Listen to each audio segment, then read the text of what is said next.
দেশে আওয়ামী ফ্যাসিবাদী রাজনীতি পুনর্বাসন করতে দেওয়া হবে না বলে মন্তব্য করেছেন বিএনপি নেতা ইশরাক হোসেন। দল মত ধর্ম নির্বিশেষে আওয়ামী ফ্যাসিবাদের বিরুদ্ধে যারা যেখানে যুদ্ধ করবে তাদের সঙ্গে অগ্রিম একাত্মতা প্রকাশ করেছেন তিনি।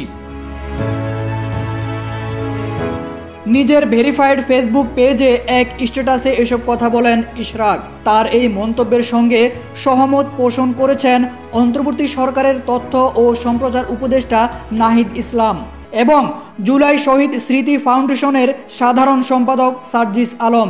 নিজেদের ফেসবুকে ইশরাক হোসেনের পোস্টটি শেয়ারও করেছেন তারা।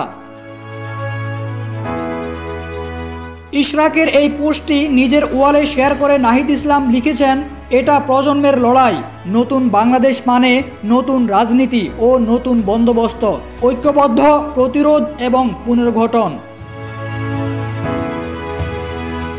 ইশরাকের সঙ্গে একমত পোষণ করে সার্জিস আলমও পোস্টটি শেয়ার করে নিজের ফেসবুকে লিখেছেন, ব্যক্তি স্বার্থ গোষ্ঠী স্বার্থকে এক পাশে রেখে দেশের প্রশ্নে যারা ঐক্যবদ্ধ থাকবে তাদের সাথে আমরা সব সময় একাত্মতা পোষণ করব। আমরা এই অভ্যুত্থানের স্পিরিটের সঙ্গে একই সূত্রে গাঁথা ভাই, আমরাই আগামীর প্রজন্ম।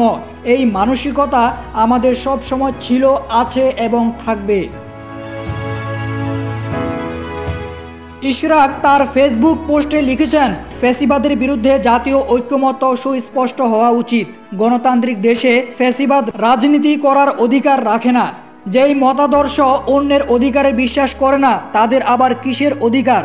আমরা আওয়ামী লীগকে ফ্যাসিবাদ বলবো, আবার তাদের প্রতি নমনীয় হব বা রাজনীতিতে পুনর্বাসন করতে চাইব, তা চলবে না।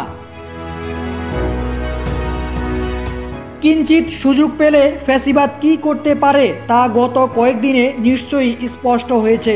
এরা স্বাধীন বাংলাদেশের অস্তিত্ব হুমকির মুখে ফেলতে বিন্দুমাত্র কার্পণ্য করবে না। তাই আওয়ামী ফ্যাসিবাদের বিরুদ্ধে যারা যেখানে যুদ্ধ করবে তাদের সাথে অগ্রিম একাত্মতা প্রকাশ করছি বলে জানান বিএনপির এই নেতা।